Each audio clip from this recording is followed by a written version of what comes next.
Inilah dia kondisi di jalan poros Impa-Impa Anak Banua yang menghubungkan antara Kabupaten Wajo, Kabupaten Sidrap, dan tentunya Kabupaten Luwu yang ada di Sulawesi Selatan. Baik Tribuners,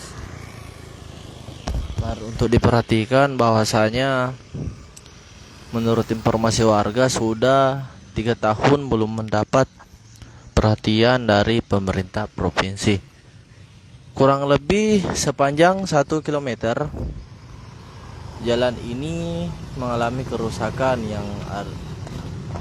yaitu bergelombang dan berlubang, dan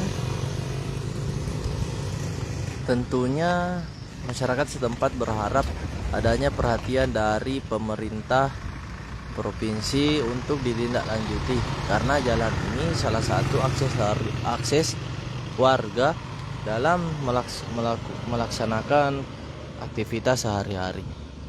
Demi mengurangi angka kecelakaan, tentunya masyarakat setempat juga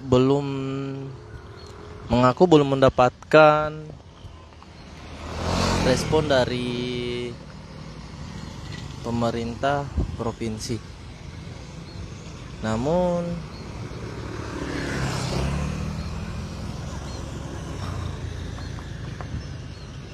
demikian, masyarakat sekitar terlihat masih tetap menggunakan jalan ini meskipun kurang layak.